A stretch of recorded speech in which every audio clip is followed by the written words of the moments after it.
تازی ایرانی، شکارچی هزاران ساله، قسمت دوم. تازی‌هایی که در این آثار دیده می‌شوند، گاهی بر پشت اسب شکارچی‌ها نشسته‌اند، گاهی ریسمانی بر گردن دارند و گاهی نیز هم پای شکارچیان نیزه به دست آزادانه شکارشان را تعقیب می‌کنند.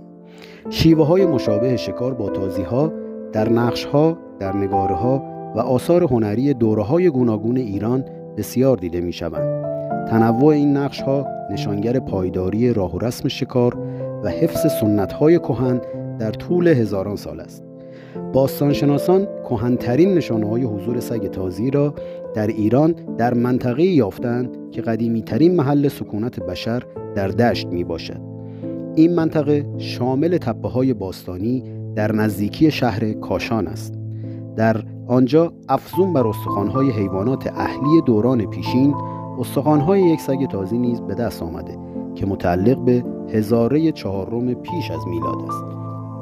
نقوش حکاکی شده بر دیواره صخره‌ها، ظرف‌های سفالین یافت شده با نقش تازی‌ها، مهرها، حجاری‌ها و مینیاتوری‌هایی با موضوع شکار که تازی‌ها را در تعقیب انواع جانوران نشان می‌دهند، به خوبی نقش این سگ شکاری را در زندگی مردمان چندین هزار ساله پیش ایران آشکار می‌کنند.